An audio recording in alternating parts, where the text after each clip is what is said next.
새벽 5시 박정수는 어김없이 눈을 뜹니다. 창가로 스며드는 희미한 빛이 한옥의 마루를 부드럽게 어루만지고 있었어요.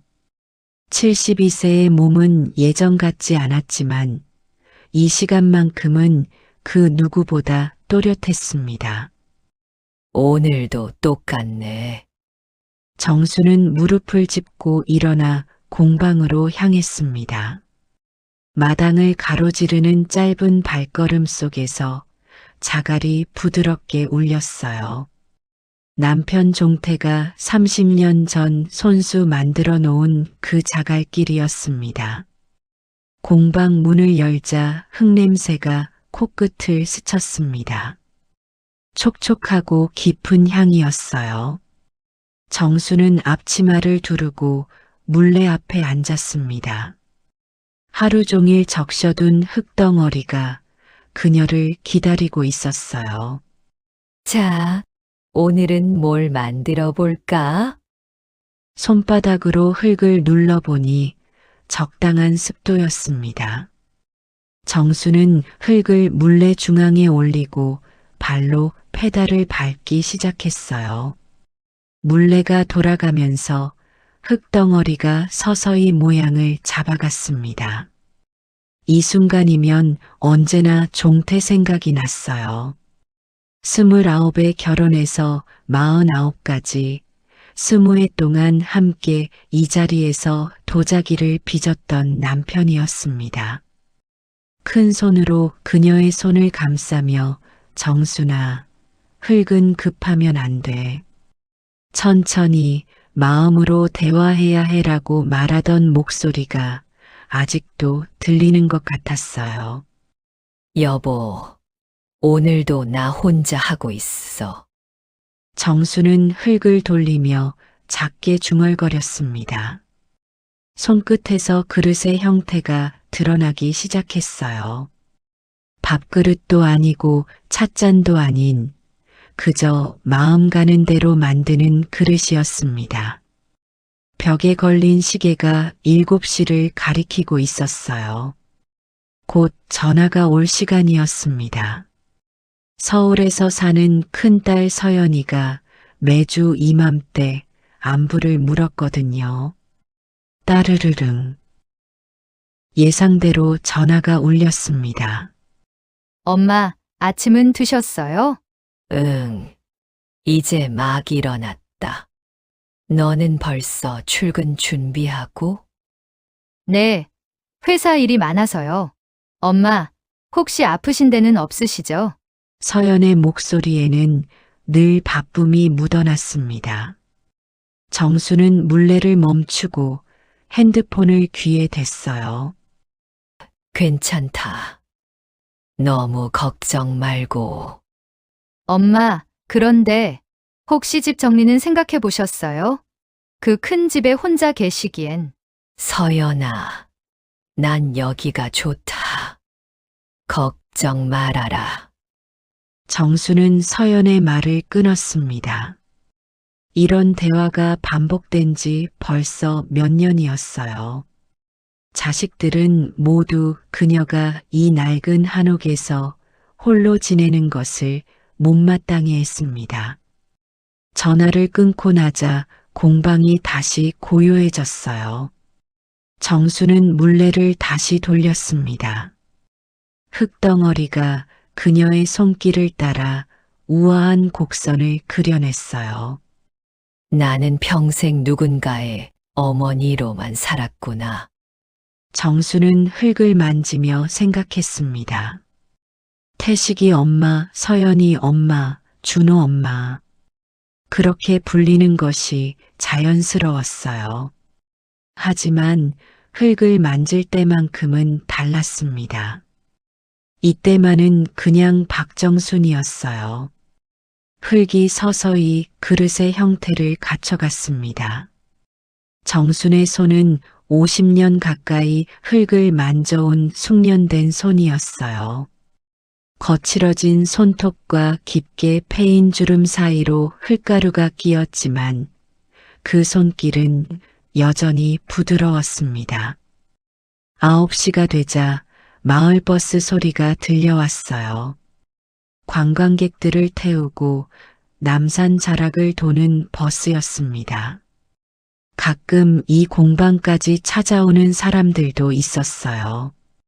도시에서 온 젊은이들이 신기한 듯 도자기를 구경하고 가곤 했습니다. 할머니, 이거 직접 만드신 거예요? 지난주에 온 대학생이 물었던 말이 떠올랐어요. 정수는 네, 50년째 만들고 있어요 라고 답했었습니다. 그 학생은 대단하세요. 라며 눈을 반짝였어요. 그때 정수는 오랜만에 자부심을 느꼈습니다. 누군가의 어머니가 아닌 도예가 박정순으로 인정받는 기분이었어요. 정오가 지나자 햇살이 공방 안을 가득 채웠습니다. 정수는 완성된 그릇을 선반에 올려두고 손을 닦았어요. 오늘도 하나의 그릇이 탄생했습니다. 종태야, 오늘 그릇도 잘 나왔네. 정수는 남편의 사진을 바라보며 말했습니다. 공방 한쪽 벽에 걸린 종태의 사진이 따뜻하게 미소 짓고 있었어요. 오후 2시 우편함에서 편지 한 통을 발견했습니다. 경주시청 도시계획과에서 보낸 공문이었어요. 정수는 편지를 뜯어보며 천천히 읽기 시작했습니다. 재개발 지구 지정 안내라는 제목이 눈에 들어왔습니다. 편지를 다시 읽어봐도 내용은 같았습니다. 경주 남산 자락 일대가 문화관광 특구로 재개발된다는 것이었어요. 정순이 살고 있는 한옥도 그 구역에 포함되어 있었습니다. 이게 무슨 소리야? 정수는 편지를 내려놓고 한숨을 내쉬었어요. 공문에는 보상금과 이주 일정에 대한 안내가 빼곡히 적혀 있었습니다. 하지만 정순에게는 숫자들이 머릿속으로 들어오지 않았어요. 휴대폰이 다시 울렸습니다. 이번엔 서울에서 회사를 다니는 큰아들 태식이었어요. 엄마, 혹시 시청에서 편지 왔어요? 태식의 목소리에는 평소와 다른 긴장감이 묻어났습니다. 어떻게 알았니? 동네 부동산에서 연락 왔어요. 그 일대 집값이 갑자기 뛰었다고. 엄마, 이거 완전 대박이에요. 정수는 태식의 들뜬 목소리를 들으며 미간을 찌푸렸어요. 아들에게 이 집은 그저 돈으로만 보이는 것 같았습니다. 태식아, 난 여기서 계속 살 생각이다. 엄마, 무슨 소리세요? 이런 기회가 언제 또 와요? 지금 팔면 서울 아파트로 이사 와서 편하게 사실 수 있어요. 전화 너머로 태식이 흥분한 숨소리가 들렸어요. 정수는 공방 창문 너머로 마당을 바라봤습니다. 종태가 심은 감나무가 여전히 그 자리에서 푸른 잎을 흔들고 있었어요. 아들아, 엄마는 여기가 좋다. 엄마, 현실을 보세요. 혼자서 그 큰 집 관리하는 것도 힘드시잖아요. 태식의 목소리가 점점 높아졌습니다. 정수는 전화를 끊고 싶었지만 참았어요. 생각해보마. 엄마, 너무 오래 생각하시면 안 돼요. 부동산 시장은 타이밍이거든요. 전화를 끊은 후 정수는 편지를 다시 펼쳐들었습니다. 보상금 2억 8천만 원이라는 숫자가 눈에 들어왔어요. 태식 말대로 적지 않은 돈이었습니다. 하지만 정순에게 이 집은 돈으로만 환산할 수 없는 것이었어요. 종태와 함께 만든 공방, 아이들을 키운 마당, 매일 아침 물을 주던 화단. 모든 것이 추억으로 스며들어 있었습니다. 저녁 때가 되자 부산에서 간호사로 일하는 둘째 서연이 전화를 걸어왔어요. 엄마, 오빠한테 들었어요. 재개발 이야기. 서연의 목소리는 태식보다는 차분했지만 역시 같은 뜻이었습니다. 서연아, 너도 팔라고 할 거니? 엄마, 저도 오빠 생각과 비슷해요. 이런 낡은 집을 왜 붙들고 계세요? 낡은 집이라는 말이 정순의 가슴을 찔렀어요. 자식들에게 이 집은 그저 낡고 불편한 공간일 뿐이었습니다. 얘야, 이 집이 낡았다고. 엄마, 제 말은 그게 아니라 요즘 세상에 한옥에서 혼자 사시는 게 쉽지 않잖아요. 서연은 말끝을 흐렸지만 속마음은 분명했어요. 정수는 창문 밖으로 지는 해를 바라보며 말했습니다.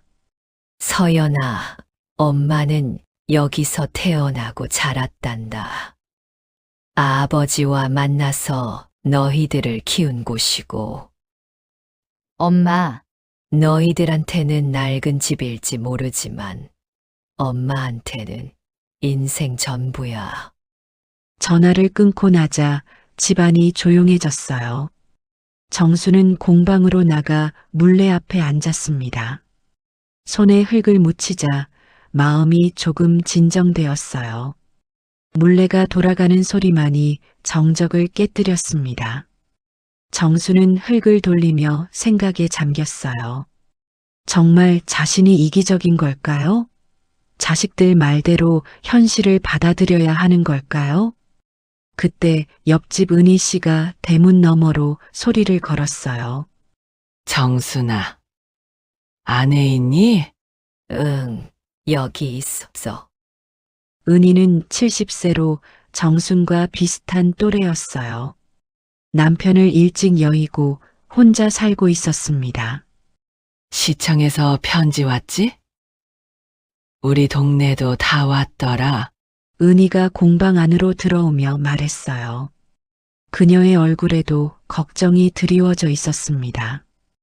은희야, 너는 어떻게 할 생각이니? 글쎄, 아들이 당장 팔라고 야단이야. 너는 정수는 손을 멈추고 은희를 바라봤어요. 우리 애들도 마찬가지야. 모두 팔라고 하는데, 참 서운하지. 우리가 평생 살던 곳인데. 은희의 말에 정수는 고개를 끄덕였어요. 같은 처지의 친구가 있다는 게 위안이 되었습니다. 은희야, 우리가 너무 고집스러운 걸까? 정순아, 고집이 아니야. 이게 우리 삶이잖아. 은희는 정순의 어깨를 가볍게 두드렸어요. 밤이 깊어갈수록 정순의 고민도 깊어갔습니다. 침대에 누워서도 잠이 오지 않았어요. 벽에 걸린 종태의 사진이 어둠 속에서 희미하게 보였습니다. 여보, 나 어떻게 해야 할까? 정수는 작은 목소리로 중얼거렸어요. 종태가 살아있다면 뭐라고 말했을까요? 아마 정수나 내 마음 가는 대로 해라고 했을 것 같았어요. 새벽이 되어서야 정수는 잠에 들었습니다. 꿈속에서 종태와 함께 공방에서 도자기를 빚고 있었어요. 젊었던 그때처럼 행복한 시간이었습니다. 하지만 꿈에서 깨어난 현실은 여전히 복잡했어요. 재개발 통지서는 책상 위에 그대로 놓여 있었고 결정은 정순의 몫이었습니다. 일주일이 지나도록 정순은 결정을 내리지 못했습니다. 매일 아침 공방에서 흙을 만지며 생각했지만 답은 나오지 않았어요. 그런데 토요일 오후 예상치 못한 손님들이 찾아왔습니다. 큰아들 태식이 서울에서 내려온 것이었어요. 뒤따라 부산에서 온 서연과 대구에서 교사로 일하는 막내 준호까지 오랜만에 세 자녀가 모두 모였습니다. 엄마, 안녕하세요. 준호가 가장 먼저 인사를 건넸어요. 평소 과묵한 성격이었지만 오늘은 표정이 어딘지 굳어 있었습니다. 어머, 다들 어쩐 일이니? 미리 연락도 안 하고. 정수는 반가우면서도 불안했어요. 세 자녀가 동시에 찾아온 것은 심상치 않은 일이었습니다. 엄마, 앉으세요. 할 이야기가 있어요. 태식이 거실 소파를 가리키며 말했어요. 정수는 마지못해 앉았습니다. 아이들의 얼굴이 모두 진지했어요. 태식이 서류 몇 장을 꺼내 정순 앞에 놓았습니다. 엄마, 이거 부동산 중개인이 준 자료예요. 우리 집 근처 매매 시세가 다 나와 있어요. 정수는 서류를 들여다봤지만 숫자들이 눈에 들어오지 않았어요. 지금 팔면 3억은 받을 수 있어요. 엄마가 서울 우리 아파트 근처로 이사 오시면 관리하기도 편하고. 서연이 차분한 목소리로 덧붙였어요. 저도 형, 누나 생각에 동의해요. 엄마 혼자 이런 큰 집에서 사시는 게 너무 위험해요. 준호까지 같은 말을 하자 정수는 마음이 무거워졌어요. 애들아, 엄마는 여기가 좋다고 했잖니. 엄마, 감정적으로 생각하지 마세요. 현실적으로 봐야죠. 태식의 목소리가 점점 높아졌습니다. 현실적. 이 집이 내 현실이야. 정순도 목소리를 높였어요. 오랜만에 화가 났습니다. 엄마, 고집 부리지 마세요. 이런 기회가 언제 또 와요? 고집. 내가 고집을 부린다고. 정수는 자리에서 일어섰어요. 자식들의 시선이 따가웠습니다. 아니, 엄마, 그게 아니라. 서연이 말을 꺼내려 했지만 정순이 손을 들어 막았어요. 너희들한테 이 집은 그냥 돈이지? 하지만 엄마한테는 그게 아니야. 정수는 공방을 가리키며 말했습니다. 아버지가 손수 지은 공방이고 너희들이 뛰어놀던 마당이야. 그런데 그걸 어떻게 그냥 팔아? 엄마, 감정에 휩쓸리지 마세요. 아버지도 살아계시다면 똑같은 말씀 하셨을 거예요. 태식의 말에 정수는 가슴이 찔렸어요. 내가 아버지 마음을 어떻게 알아?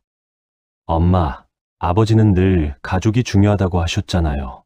지금 엄마가 여기 혼자 계시는 것보다 우리와 함께 사시는 게 더 좋지 않을까요? 준호가 조심스럽게 말했어요. 평소 말이 적던 막내의 말이라 더 무겁게 들렸습니다. 정수는 더 이상 할 말이 없었어요. 자식들 앞에서 눈물을 보이고 싶지 않았습니다. 알았다. 혼자 생각해보마. 엄마, 너무 오래 끌지 마세요. 부동산 시장은 변수가 많거든요. 태식이 마지막으로 당부하며 일어섰어요. 자식들이 떠나고 나자 집이 텅 빈 것 같았습니다.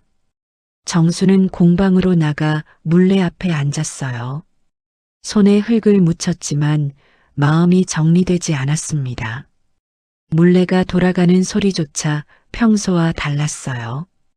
흙덩어리가 정순의 손길을 따라오지 않았습니다. 몇 번 시도해봐도 모양이 무너졌어요. 왜 이렇게 안 될까? 정수는 포기하고 손을 닦았습니다. 마음이 어수선하니 흙도 따라주지 않았어요. 저녁을 혼자 먹으며 정수는 자식들의 말을 되새겼습니다. 정말 자신이 감정적으로 판단하고 있는 걸까요? 아니면 자식들이 너무 현실적인 걸까요? 밤이 깊어가자 은희 씨가 찾아왔어요. 정순아, 오늘 자식들이 다 왔다면서? 응, 모두 팔라고 하더라. 정순의 목소리에는 피로가 묻어났어요. 우리 아들도 마찬가지야. 어젯밤에 전화 와서 1시간 동안 설득하더라. 은희도 한숨을 내쉬었어요. 은희야, 우리가 너무 고집스러운 것 같아. 정순아, 고집이 아니야. 이게 우리 삶의 뿌리잖아. 은희의 말에도 정순의 마음은 쉽게 정리되지 않았어요. 하지만 애들 말도 맞는 것 같고. 나이 들어서 혼자 사는 것도 쉽지 않고. 그래도 정순아, 마음 가는 대로 해. 후회는 내가 하는 거니까. 은희가 정순의 손을 잡으며 말했어요. 거칠어진 손과 손이 마주 닿았습니다. 은희가 돌아간 후 정순은 홀로 마당에 나와 앉았어요. 별이 총총한 밤하늘이 내려다보고 있었습니다. 종태와 함께 앉아서 별을 세던 그 자리였어요. 여보, 나 정말 어떻게 해야 할까? 정수는 하늘을 올려다보며 중얼거렸어요. 답은 오지 않았지만 마음 한편에서 무언가 꿈틀거리기 시작했습니다. 이 집을 지키고 싶다는 마음. 그것이 고집이 아니라 자신의 진짜 마음이라는 확신이었어요. 하지만 아직 방법은 모르겠습니다. 자식들을 설득할 방법도, 혼자 이 집을 지켜갈 방법도 막막했어요. 그저 한 가지는 분명했습니다. 쉽게 포기하고 싶지 않다는 것이었어요. 다음 날 새벽 정수는 평소보다 일찍 일어났습니다. 마음의 결정이 서자 몸도 가벼워진 것 같았어요. 공방으로 향하는 발걸음이 어제와는 달랐습니다. 물레 앞에 앉아 흙을 만져보니 이상하게 잘 따라왔어요. 어제 그렇게 말을 듣지 않던 흙이 오늘은 순순히 모양을 잡아갔습니다. 오늘은 뭔가 다르네. 정수는 혼잣말을 하며 작업에 몰두했어요. 손끝에서 예쁜 찻잔이 만들어지고 있었습니다. 오전 10시쯤 예상치 못한 손님이 찾아왔어요. 부동산 중개인이었습니다. 양복을 입은 중년 남자가 태식과 함께 나타났어요. 어머니, 안녕하세요. 아드님께서 집 처분건으로 부탁하셔서 왔습니다. 중개인이 정중하게 인사를 했어요. 태식은 어머니 눈을 제대로 보지 못했습니다. 태식아, 이게 뭐니? 엄마, 시간 끌면 안 되니까 미리 알아보자고 했어요. 그냥 상담만. 태식의 목소리가 점점 작아졌어요. 상담, 내가 언제 팔겠다고 했니? 정순의 목소리에는 단호함이 묻어났습니다. 중개인이 서류를 꺼내며 말했어요. 어머니, 일단 계약서만 보시죠. 조건이 아주 좋습니다. 필요 없어요. 정수는 서류를 보지도 않고 돌려보냈어요. 어머니, 이런 기회가 언제 또... 나가세요. 정순의 짧은 말에 중개인이 당황했어요. 태식이 어색하게 웃으며 중개인을 데리고 나갔습니다. 엄마, 너무 성급하게 결정하지 마세요. 태식이 마지막으로 말했지만 정수는 돌아보지 않았어요. 혼자 남은 정수는 공방으로 다시 들어갔습니다. 가슴이 뛰었지만 후회는 없었어요. 처음으로 자신의 의사를 분명히 밝힌 기분이었습니다. 오후에는 예상치 못한 일이 일어났어요. 마을 버스에서 내린 젊은 여자가 공방을 찾아온 것이었습니다. 안녕하세요. 도자기 체험하고 싶어서 왔는데요. 20대 후반쯤 되어 보이는 여자였어요. 정수는 당황했습니다. 체험료? 저희는 그런 걸 안 해요. 아, 그런가요? 인터넷에서 봤는데 여자가 핸드폰을 보여줬어요. 경주 체험 여행 사이트에 정순의 공방이 소개되어 있었습니다. 어머, 이게 언제 올라간 거지? 정순도 신기했어요. 자신도 모르는 사이에 공방이 알려진 것이었습니다. 그럼 안 되나요? 꼭 해보고 싶었는데 여자의 아쉬워하는 표정을 보니 정순이 마음이 움직였어요. 그래요, 해봅시다. 정수는 여자를 물레 앞으로 안내했어요. 오랜만에 누군가에게 도예를 가르치게 되었습니다. 손을 이렇게 올려놓고 천천히 힘을 주세요. 정순의 설명을 들으며 여자가 조심스럽게 흙을 만졌어요. 서툴렀지만 진지했습니다. 와, 신기해요. 이렇게 모양이 나오네요. 여자의 즐거워하는 모습을 보니 정순도 기분이 좋아졌어요. 오랫동안 잊고 있던 기쁨이었습니다. 1시간 정도 체험을 마친 후 여자가 체험비를 내려고 했어요. 아니에요. 그냥 하세요. 아니에요. 당연히 드려야죠. 정말 좋은 시간이었어요. 여자는 체험비를 놓고 가며 말했어요. 할머니, 정말 잘 가르쳐 주세요. 또 올게요. 여자가 떠난 후 정수는 새로운 생각이 들었어요. 공방을 그냥 지키기만 할 게 아니라 더 활용할 방법이 있을 것 같았습니다.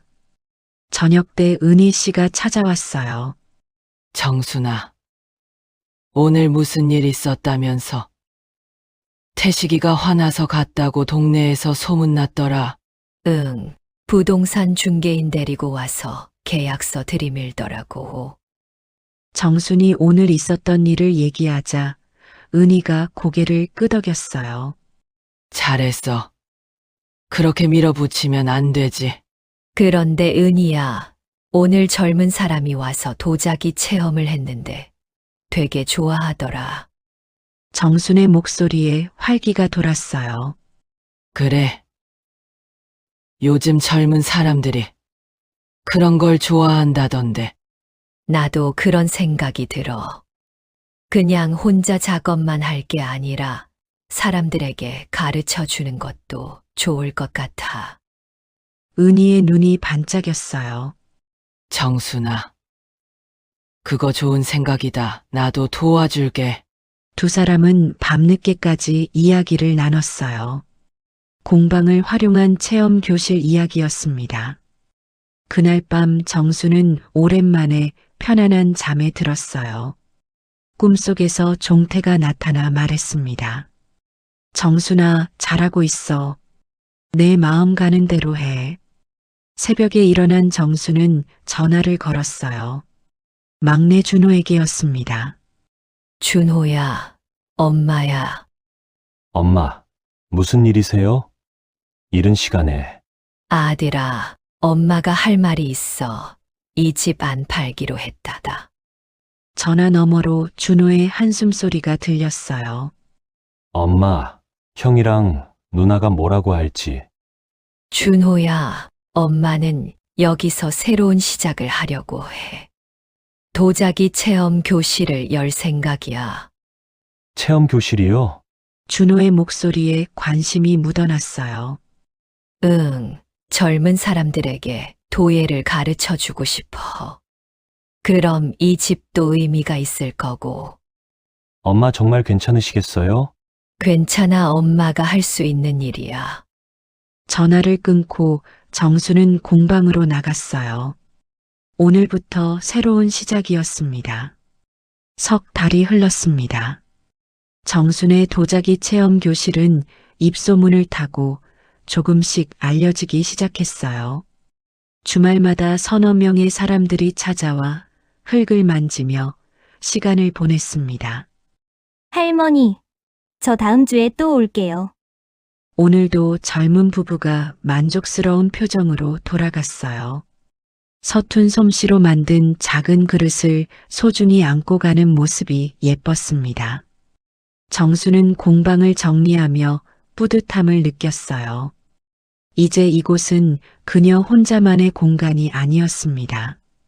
많은 사람들과 함께 웃고 대화하는 살아있는 곳이 되었어요. 정순 씨, 오늘도 수고하셨어요. 은희가 체험객들을 배웅하고 들어왔어요. 요즘 은희는 정순을 도와 접수와 안내를 담당했습니다. 은희야, 고마워. 너 없었으면 어쩔 뻔했어. 뭐려? 나도 덕분에 재미있게 지내고 있어요. 두 사람은 마주보며 웃었어요. 함께 일하니 외로움도 덜했습니다. 저녁 무렵 뜻밖의 손님이 찾아왔어요. 둘째 서연이었습니다. 부산에서 올라온 모양이었어요. 엄마, 안녕하세요. 서연의 목소리는 전과 달리 조심스러웠어요. 어머, 서연아 언제 왔니? 조금 전에요. 엄마, 체험 교실 한다는 소리 듣고 궁금해서 왔어요. 서연이 공방을 둘러보며 말했어요. 깔끔하게 정리된 작업대와 완성된 작품들이 눈에 들어왔습니다. 와, 진짜 많이 만드셨네요. 벽에 진열된 도자기들을 보며 서연이 감탄했어요. 응, 요즘 부지런히 만들고 있어. 정순의 목소리에는 자신감이 묻어났어요. 서연이 한 작품 앞에서 발걸음을 멈췄어요. 다랑알이었습니다. 엄마, 이거 정말 예뻐요. 아버지가 만드신 건가요? 아니야, 엄마가 만든 거야. 엄마가요? 이렇게 잘 만드실 줄 몰랐어요. 서연의 놀란 표정을 보며 정순이 씁쓸하게 웃었어요. 너희들은 엄마가 뭘 하는지 관심이 없었잖아. 엄마, 죄송해요. 서연이 고개를 숙였어요. 미안하다는 말 하지 마. 엄마도 너희들한테만 의존하려고 했으니까. 정순이 서연의 어깨를 가볍게 두드렸어요. 엄마, 이거 혹시 팔기도 하세요? 서연이 다랑아리를 가리키며 물었어요. 팔기는 아직 그런 생각은 안 해봤는데. 엄마 작품이니까 값어치가 있을 거예요. 전시도 해보시면 어떨까요? 서연의 제안에 정순이 눈을 반짝였어요. 전시. 네, 경주에 문화센터도 있고, 제가 알아볼게요. 서연이 적극적으로 나서자 정순이 기뻤어요. 딸이 처음으로 자신의 일에 관심을 보였습니다. 그날 저녁 세 모녀가 오랜만에 함께 저녁을 먹었어요. 서연이 준비해온 반찬들로 상이 풍성했습니다. 엄마, 체험 교실 하시면서 어때요? 좋아. 사람들이 와서 즐거워하는 걸 보니까 보람도 있고. 엄마가 행복해 보여요. 예전보다 훨씬. 서연의 말에 정순이 잠시 생각에 잠겼어요. 그래. 요즘 정말 즐거워. 누군가의 엄마가 아니라 박정순으로 살고 있는 기분이야. 엄마, 저희가 엄마 마음을 너무 몰랐네요. 괜찮아. 이제는 서로 이해하면 되지. 저녁을 마치고 서연이 설거지를 하는 동안 정수는 마당에 나와 앉았어요. 별이 총총한 밤하늘이 평화로웠습니다. 여보, 이제 좀 괜찮아진 것 같아. 정수는 하늘을 올려다보며 종태에게 말했어요. 우리 딸이 엄마 일에 관심을 가져주니까 좋더라. 전시도 해보자고 하고. 바람이 살짝 불어와 정순의 머리카락을 흔들었어요. 종태의 대답인 것 같았습니다. 다음 날 아침 서연이 서울로 올라가기 전에 말했어요. 엄마, 오빠한테도 이야기해 볼게요. 처음엔 반대할지도 모르지만. 천천히 해라. 급할 것 없어. 그리고 엄마, 전시건은 제가 알아보고 연락드릴게요. 서연이 떠난 후 정수는 공방에서 새 작품 작업을 시작했어요. 이번에는 찻잔 세트를 만들 계획이었습니다. 흙이 손끝에서 부드럽게 변해갔어요. 마음이 편안하니 손도 따라 움직였습니다. 오후에 태식에게서 전화가 왔어요. 엄마, 서연이한테 들었어요. 체험 교실 잘 되고 있다고. 태식의 목소리에는 전과 다른 온기가 있었어요. 응, 그럭저럭 해보고 있어. 엄마, 그동안 죄송했어요. 엄마 마음 헤아리지 못하고. 아들아, 괜찮다. 너도 엄마 걱정해서 그런 거잖아. 이번 주말에 내려가도 될까요? 엄마 작품도 보고 싶고. 정순의 얼굴에 환한 웃음이 피어났어요. 그래, 와라, 엄마가 맛있는 거 해줄게 해. 전화를 끊고 정수는 기분이 좋아졌어요. 아들도 조금씩 이해하기 시작하는 것 같았습니다. 석 달 전 그 힘든 시간을 생각하니 꿈만 같았어요. 집을 지키기 위해 고집을 부린다고 생각했는데 지금 보니 그게 새로운 시작의 문이었습니다. 정수는 작업을 마치고 마당에 나가 감나무를 올려다봤어요. 종태가 심은 그 나무에 푸른 감들이 주렁주렁 달려 있었습니다. 이제는 진짜 내 이름으로 살아간다. 정수는 감나무에게 말하듯 중얼거렸어요. 바람이 불어와 감나무 잎사귀가 속삭이듯 흔들렸습니다. 새벽마다 흙을 빚으며 보낸 72년의 시간. 이제야 진짜 자신을 찾은 것 같았어요.